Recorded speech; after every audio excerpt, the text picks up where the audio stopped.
गमछा दीजिए ना यहाँ से।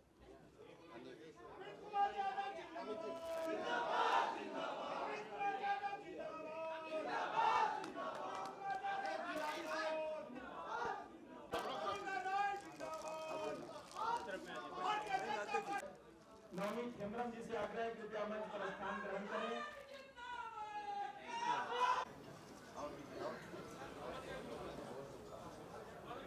नवनीत हेम्ब्रम जिंदाबाद जिंदाबाद जिंदाबाद नवनीत हेम्ब्रम जिंदाबाद जिंदाबाद जिंदाबाद।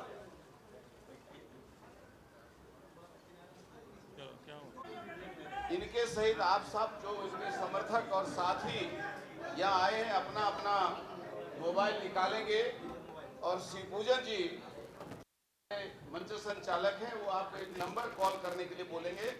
उस नंबर को कॉल करके उसमें मिस कॉल करेंगे, उसके बाद में प्रक्रिया पूरी होगी, वो पूरी आपको श्री पूजन जी बताएंगे।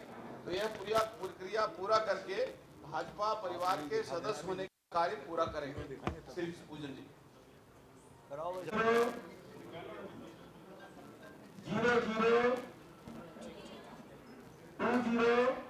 क्रिया पूरी हुई। अपना ये जो सुंदर मौका भारतीय जनता पार्टी ने मुझे दी, इसके लिए मैं अपने आप को सौभाग्यशाली समझता हूँ। और निश्चित रूप से ये मेरी जिंदगी का एक महत्वपूर्ण दिन है और मैंने कभी नहीं सोचा था कि मैं पुलिस सेवा को छोड़कर अभिभावक प्रदेश की भारतीय जनता पार्टी के अध्यक्ष और राज्य के प्रथम मुख्यमंत्री लोकप्रिय नेता और आदरणीय बाबूलाल मरांडी जी अपने बीच उपस्थित है। हम सबों के अभिभावक और झारखंड के प्रभारी माननीय लक्ष्मीकांत वाजपेयी जी, पूर्व प्रदेश अध्यक्ष कोडरमा के लोकप्रिय पूर्व सांसद, हम सबों के अभिभावक और आदरणीय करते रहे हैं। और आज जब हम लोग किसी अपरिहार्य कारणों से दिशा भटक गए थे तो इनसे वार्ता हुई और इनके आह्वान पर, इनके नेतृत्व, इनका विराट हृदय, तमाम चीजों को हम लोगों ने महसूस करते हुए, देखते हुए, और घर से बाहर कहीं मन नहीं लगता। घर से बाहर हमने देखा किसी के पास ऐसा कोई कॉन्सेप्ट नहीं है, कोई आइडियोलॉजी नहीं है, कोई सिद्धांत नहीं है। आज जो सरकार इस राज्य में चल रही है उसके मुखिया के पास भी कोई विचारधारा नहीं है, कोई संगठन करने की योजना नहीं है, झारखंड राज्य के कल्याण के लिए कोई योजना नहीं है। अभी चुनाव का समय है तो मैया योजना उन्होंने लाया, हमको उन योजनाओं को प्रशंसा करते हैं, परंतु आज चुनाव के समय में आपने लाया है और जनता समझती है कि इस राज्य के निर्माण के लिए क्या आपने बेरोजगारों के बारे में सोचा? यहाँ पर रोजगार की समस्या है, हमारी सरकारी नौकरियां 3-3 लाख से ज्यादा खाली है, वैकेंसी पड़ी हुई, आपने इसके बारे में कभी नहीं सोचा। आज हमारे हॉस्पिटल में सही ढंग से लोगों का इलाज हो, फ्री में इलाज हो, आपने वहां फ्री में इलाज करने का काम क्यों नहीं सोचा? हमारे स्कूल और कॉलेजों में मुफ्त में शिक्षा दी जाए जिससे हमारे होनहार लोगों के, होनहार जो बच्चे हैं, जो नई पीढ़ी के लोग हैं, उनके जीवन को दिशा मिलेगी, ताकत मिलेगी और वे अच्छे नागरिक बन करके कुछ कर सकेंगे। जो अच्छी योजनाएं हैं, इस राज्य में अकूट खनिज संपदा है, उन संपदा का सही उपयोग करके राज्य के निर्माण के बारे में आपने नहीं सोचा। केवल चुनाव के समय जनता को बदलाते हैं, वहां से सीख करके आते हैं, बातें करते हैं, ये तमाम चीजें देखने को मिला है। और एक तरफ भारतीय जनता पार्टी का विराट नेतृत्व, एक अच्छी सोच, एक अच्छी ऊर्जा, जिस प्रकार से नरेंद्र मोदी जी पूरे इस देश के साथ साथ पूरे विश्व का नेतृत्व कर रहे हैं, एक ग्लोबल लीडर है, उसी प्रकार से आज झारखंड में जब चुनाव होने वाले हैं तो ऐसे समयों में हम सबों को माननीय बाबूलाल मरांडी जी के नेतृत्व में चलते हुए इस राज्य के निर्माण की एक नई कथा लिखने की आवश्यकता है। मैं आप लोगों से आग्रह भी करता हूँ, जो हमारे साथी सहयोगी साथी आए हुए हैं, विभिन्न क्षेत्रों से आए हुए हैं, यहाँ तक मुझे लगता है कि 3 क्षेत्र से आए हुए हैं, गांधी विधानसभा क्षेत्र से आए हुए हैं, बरकट्टा विधानसभा क्षेत्र के लोग आए हुए हैं, महेंद्रपुर विधानसभा क्षेत्र के लोग आए हुए हैं। हम तो आप लोगों से भी कहना चाहते हैं कि आप लोग भी इस झारखंड राज्य के निर्माण में सहयोगी बने, यहाँ से लौट करके जनता के बीच जाकर के जनता को एक अच्छा मैसेज देने का काम करें, संदेश देने का काम करें कि जिस प्रकार से बाबूलाल मरांडी जी के नेतृत्व में झारखंड का निर्माण जब हुआ था, आगाज उन्होंने बेहतर तरीके से किया था और एक बार फिर से समय आ गया है कि हम सब बाबूलाल मरांडी जी को नेतृत्व सौंपें। ये तमाम चीजों को, क्योंकि इनके पास एक दिशा है, दर्शन है, विजन है,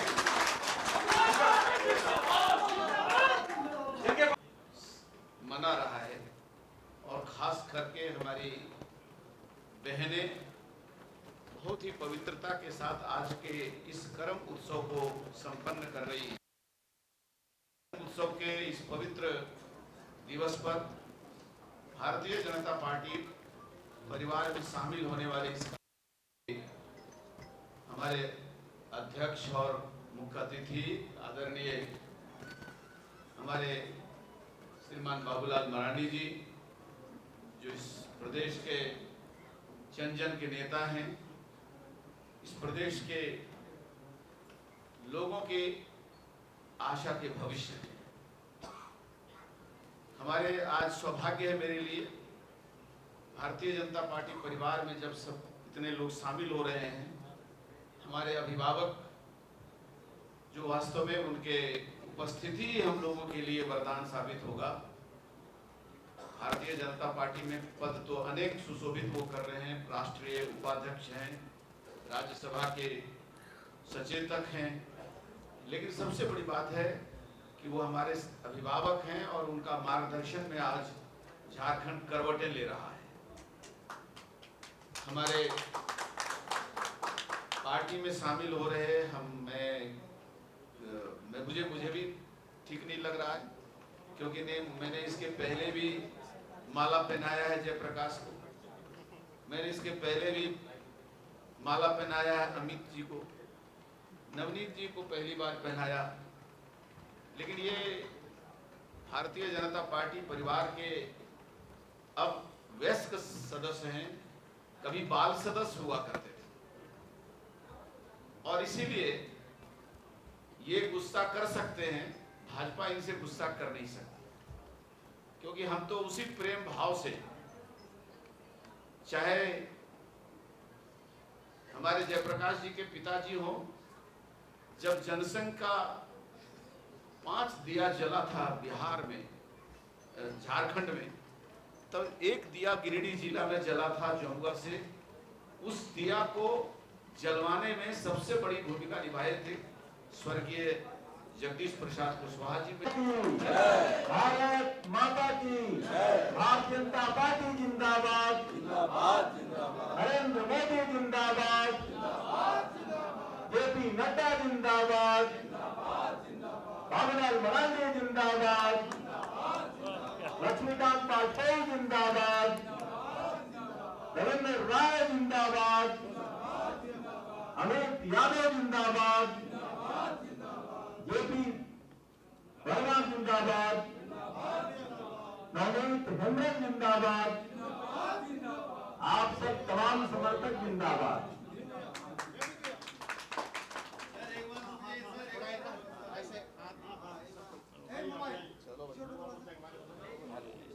मरांडी जी, मंच पर उपस्थित ज्वाइनिंग कमेटी के चेयरमैन, पूर्व प्रदेश अध्यक्ष, माननीय पूर्व सांसद आदरणीय डॉक्टर रविंद्र राय जी, भारतीय जनता पार्टी परिवार में घर वापसी करने वाले आदरणीय दिलीप वर्मा जी, आदरणीय अमित जयप्रकाश वर्मा जी और आदरणीय अमित यादव जी और श्रीमान नवनीत हेम्ब्रम, जो नौजवान साथी हैं और सरकार की वैभवशाली नौकरी को छोड़कर राजनीति कठिन डगर से भारत माता की सेवा का संकल्प लेकर आज भाजपा में शामिल हुए। मैं तीनों महानुभावों का स्वागत करता हूं और ये उम्मीद करता हूं कि आदरणीय नरेंद्र मोदी जी के नेतृत्व में भाजपा जिस प्रकार राष्ट्र की सेवा कर रही है, विकास के पथ पर देश की गरीब आम जनता की चिंता कर रही है, उसमें इन तीनों महानुभावों का बहुत योगदान होगा। और एक बात जरूर जोड़ना चाहता हूं, केंद्र सरकार की भारत माता की आवाज नहीं आ रहा भाई पीछे से। भारत माता की, भारत माता की। चलिए, बहुत बहुत धन्यवाद आप सबको। सबसे पहले तो मैं आप सबको आज कर्मा एकादशी की आप सबको भाव, कोई हम लोग पति पत्नी और परिवार के मानते थे, अब तो इनका भी यही आदत। तो ये आज इस प्रदेश की स्थिति है। राज्य में जो कानून व्यवस्था है वो किसी से छुपा हुआ नहीं है। मां बहनें आज इस प्रदेश में सुरक्षित नहीं है। आज इस राज्य के अंदर में जो सरकार का काम था कानून व्यवस्था जिसका बनाना, लेकिन आज वास्तव में उन लोगों को टूल्स की तरह सरकार उपयोग कर रही है। यानी जिसका काम था राज्य में कानून व्यवस्था को ठीक करना, उन लोगों को अगर हम कहें तो अफसरों को वसूली में लगा रखे। ये राज्य के बड़ा दुर्भाग्य स्थिति है। विकास का काम चारों तरफ ठप पड़ा हुआ है। और साथ ही अगर हम कहें कि इस राज्य में सरकार ने जितनी भी वादाएं की थी काम तो उन्होंने किया नहीं, लेकिन आजकल आप देखते होंगे बड़े बड़े होर्डिंग छापते और फ्रंट पेज पर क्या कहते हैं उसको जैकेट की तरह एकदम विज्ञापन छपता है और वो कहते हैं माई योजना, यानी माँ बहनों को सम्मान में क्या दे रहे, 1000 टका दे रहे। हमने हेमंत सोरेन जी से कहा कि भाई हेमंत सोरेन जी, अगर आपको यही देना था तो आप पिछले 1 वर्षों से देते, 5 वर्षों से देते, लेकिन चूंकि उनको देना नहीं है, ये झारखंड की जनता भी अच्छी तरह से जान रही है, यहाँ की माँ बहनें भी इस बात को समझ रही है कि ये हमें देने वाले नहीं है, क्योंकि सामने चुनाव है और चुनाव में उनको वोट लेना है। और इस कारण से लोगों को अभी 1000 दे रहे हैं, चाहे अगस्त में दिए, सितंबर देंगे, अक्टूबर नवंबर में तो चुनाव ही होना है। 2-3 महीना में काम बन जाएगा और फिर सत्ता में बैठेंगे। बाद में तो पहले भी इन्होंने झूठ बोला है, पहले भी जनता को ठगा है। उसके अगर अतीत को आप देखें, पहले भी उन्होंने कहा था कि उनके घोषणा पत्र में कि 72,000 रुपया साल में गरीबों को देंगे, माँ बहनों को 2,000 रुपया महीना चूल्हा खर्च देंगे। उन्होंने कहा था कि शादी होगी तो नव विवाहिता लड़कियों को शादी होते समय ही सोने का सिक्का देंगे। उन्होंने कहा था कि जो बुजुर्ग है और विकलांग है और फिर विधवा है, ऐसे को 2,500 रुपया महीना पेंशन देंगे। और फिर उसके साथ साथ उन्होंने क्या कहा था कि भाई इस राज्य के नौजवानों को 5 लाख नौजवानों को रोजगार देंगे, नौकरी देंगे। अगर नौकरी नहीं मिला तो हम राजनीति से संन्यास लेंगे। और ये भी कहा बोला था निर्मल महतो के शहादत दिवस के शुभ अवसर पर उसके समाधि। आप जरा सोचिए व्यक्ति ने कितना झूठ बोला। विधानसभा में उन्होंने कहा था कि रोजगार नहीं देंगे तो बेरोजगारी भत्ता देंगे। BA पास को 5,000, MA पास को 7,000, और आज तक नहीं दिया। गरीब को 25 लीटर पेट्रोल सब्सिडी में वो भी नहीं दिया। झारखंड के आदिवासी मूलवासी को कैबिनेट से निर्णय किया, कहा कि 25,000 तक के टेंडर हम देंगे लोगों को, लेकिन आज तक कभी भी किसी को नहीं दिया। तो लोग इसको अच्छी तरह से जानते हैं। चुनाव के समय आपाधापी कर रहे। अभी आप देखें नियुक्ति तो इन्होंने दिया नहीं, लेकिन अभी जो उत्पाद विभाग में सिपाही की बहाली के नाम पर जॉब तो नहीं मिल रहा है, लेकिन मौत मिल रहा है लोगों को। जिस प्रकार से अव्यवस्था है, आज भी हमें कई लोग बताया कि आज भी मृत्यु हो गई। हमें लगता है उस समय 15, अब तो शायद 16-17 हो गया होगा। तो ये जो पूर्व व्यवस्था है और किस प्रकार से ये सरकार के मुखिया, राज्य के मुख्यमंत्री हेमंत सोरेन कहते हैं कि कोरोना का इफेक्ट है। भाई इस देश में कोरोना के बाद कई एक राज्यों में कांस्टेबल की बहाली हुई, यहाँ तक कि सेना में भी बहाली हुई, अग्निवीरों की बहाली हुई, लेकिन कहीं कोई लोगों की मौत नहीं हुई। अगर मौत कहीं हो रही है जॉब के नाम पर तो इस झारखंड प्रदेश में हो रहा है। तो ये इन लोगों का चरित्र है। कांग्रेस पार्टी आप देख रहे हो कि आज उनके नेता दुनिया भर में घूम रहा है। भारत की विकास उनको अच्छा नहीं लग रहा है, चाइना की बात करते हैं। तो हम तो कहेंगे कि कांग्रेस पार्टी के जो जुराज है, शहजादे हैं, उनको बताना चाहिए कि वहाँ के तानाशाह भी उसको पसंद है क्या, वहाँ तो कोई डेमोक्रेसी नहीं है, वो भी उनको पसंद है क्या उनको। तो आज जिस प्रकार से वो बात कर रहे हैं, यानी इन लोगों की मानसिकता वो समझ में आती है। उन्होंने विदेश की धरती में जाकर के क्या कहा रिजर्वेशन के बारे में, भारत में तो बड़ी उन्होंने हंगामा मचा रखे थे कि नरेंद्र मोदी फिर से प्रधानमंत्री बनेंगे तो रिजर्वेशन समाप्त कर देंगे, संविधान बदल देंगे जा रहा है। वहाँ विदेश की धरती में सिखों के साथ भी कैसे एक लड़के से पूछते हैं, शायद वो भी प्रेस के रिपोर्टर थे, आपका नाम क्या है, कि भारत में ऐसा होगा कि काड़ा नहीं पहन सकते, पगड़ी नहीं पहन, क्या बोलते हैं ये बताओ। अगर सिखों के साथ किसी ने कोई अत्याचार किया तो 1984 में तो कांग्रेस पार्टी के लोगों ने किया था। उस समय सिख समाज के लोग पगड़ी पहनने में डरते थे, काड़ा पहनने में डरते थे। अगर ये हजारों लोगों की हत्या किसी ने की थी, कांग्रेस पार्टी के लोग। और आज दुनिया भर में घूम घूम करके इस देश के जो शहजादे अपोजिशन के लीडर है और दुनिया भर में इस देश को बदनाम कर रहे। और इसलिए हमने कहा कि जो कांग्रेस पार्टी है, ये जो झारखंड मुक्ति मोर्चा है, ये जो राष्ट्रीय जनता दल है, इन लोगों को न देश से प्रेम है, न देशवासियों से प्रेम है, न आदिवासियों से प्रेम है, न आदिवासियों से दर्द है। इनको तो सिर्फ लूटना ही आता है।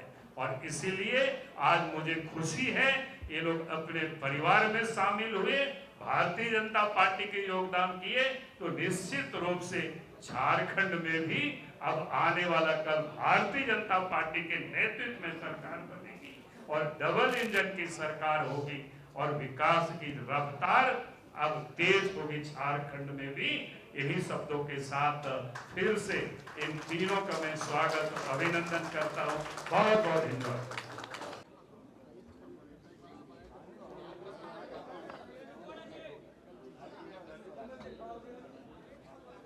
बरकट्टा से निर्दलीय विधायक अमित यादव भारतीय जनता पार्टी का दामन थाम रहे। हमारे साथ अमित यादव जी मौजूद हैं। अमित भैया, आप एक बार फिर से अपने पुराने घर यानी कि भाई बीजेपी में वापस आ रहे हैं। निश्चित रूप से एक भारतीय जनता पार्टी के कार्यकर्ता होने के नाते जब 19 में किसी कारण से हम सबों को टिकट नहीं मिला तो उस समय भी पार्टियों का बहुत सारा ऑफर आया, लेकिन हम लोगों ने किसी दल में जाने का काम नहीं किया।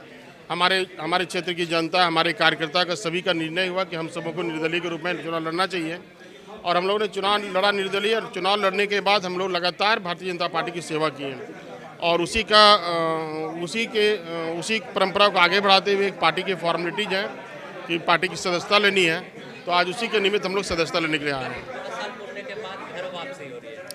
मैं घर में ही था, एक फॉर्मेलिटीज है, उस फॉर्मेलिटीज के तहत आज सदस्यता लेनी है। अमित जी, विधानसभा चुनाव नजदीक है और ऐसे में बीजेपी का दामन थाम रहे, क्या टिकट की उम्मीद है इस बार? देखिए, हम लोगों ने ऐसा कोई प्रस्ताव नहीं दिया है कि टिकट मुझे मिलना है नहीं मिलना, ये तो पार्टी का आला कमान तय करेंगे। और अगर पार्टी चुनाव लड़ाती है तो अच्छी बात है, नहीं भी लड़ेंगे तो हम कार्यकर्ता होने के नाते पार्टी की सेवा करते रहेंगे। झारखंड सरकार में सहयोगी दल जेएमएम और कांग्रेस का दावा है कि हेमंत सोरेन लगातार योजनाएं ला रही है, चाहे हम बात करें महिला सम्मान योजना या अधिवक्ताओं को पेंशन देने की बात। तो इस सभी के बीच आप बीजेपी वापस आ रहे हैं। सारे लोग झारखंड के लोग इतना बेवकूफ़ नहीं है, सारे लोग जान रहे हैं। पहले ये सरकार लोगों का अपमान करती है, लोगों का अपमान करती है, इसके बाद फिर सम्मान देने का काम करिए। सम्मान 5 साल से भी दे सकती थी, लेकिन 5 साल से नहीं दे करके ये चुनाव के 1 महीने में दे रही है। तो ये सिर्फ अपमान कर रहे हैं, लोगों को सम्मान नहीं दे रहे हैं।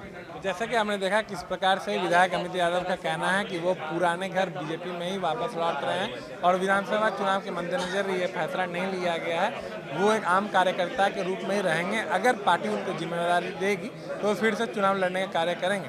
कसी न्यूज़ से संवाददाता सौरभ राय, सहयोगी सूर्यकांत के साथ रांची।